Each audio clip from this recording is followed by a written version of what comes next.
Good morning. నేను మీ RJ arts కలిసిపోయింది. ఈ రోజు మన కళాశాలలో అంబేద్కర్ జయంతికి సంబంధించి వేడుకలు చాలా బాగా చేశారండి. ఈలోపు మన స్టాఫ్ అందరూ కూడా ఒకరి దగ్గర వచ్చారు. మా ప్రసాద్ అన్న అంబేద్కర్ గారిని చాలా చక్కగా డెకరేట్ చేయడం జరిగింది. స్టాఫ్ కూడా నెమ్మదిగా ఒకరి తర్వాత ఒకరు అంబేద్కర్ స్టాట్యూ దగ్గరికి చేరుకోవడం జరిగింది. అలానే మా ప్రిన్సిపల్ గారు కూడా స్పీచ్ ఇవ్వడానికి రెడీ అవుతున్నారు. ఇలాగ పూలదండలు అన్ని కూడా తీసుకొచ్చి ఒక పక్కన పెట్టడం జరిగింది. ఇలా ప్రిన్సిపల్ స్టూడెంట్స్ రావడం లేదు, స్టూడెంట్స్ కూడా వస్తే ఇంకా బాగుంటుంది ఈ ప్రోగ్రామ్ స్టూడెంట్స్ కోసం అని అన్నారు.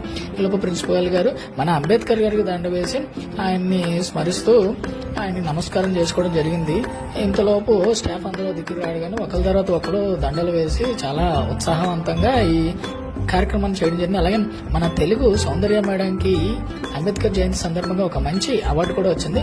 ఇలా మన అకాడమిక్స్ రాజేశ్వరి మేడం గారితో ఈ ప్రోగ్రామ్ స్టార్ట్ అయింది.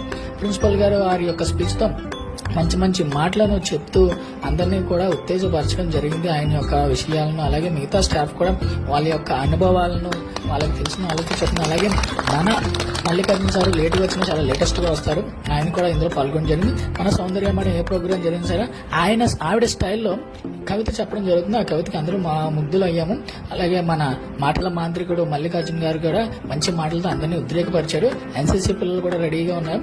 అలాగే స్టూడెంట్స్ నుంచి ఒక అమ్మాయి కూడా వచ్చి చాలా చక్కగా మాట్లాడింది. మన మల్లికార్జున గారు అందరినీ కూడా ఉద్రేకపరుస్తూ ఒక మంచి స్లోగన్స్ తో ఈ ప్రోగ్రామ్ అన్నది క్లోజ్ చేయడం జరిగింది. సో స్టూడెంట్స్ అందరూ కూడా వస్తే ఇలాంటి ప్రోగ్రామ్స్ ఇంకా చక్కగా చేయొచ్చని ప్రిన్సిపల్ గారు చెప్పడం జరిగింది. సో స్టూడెంట్స్ అందరూ గమనించే ఇంకా బాగా చేయొచ్చు.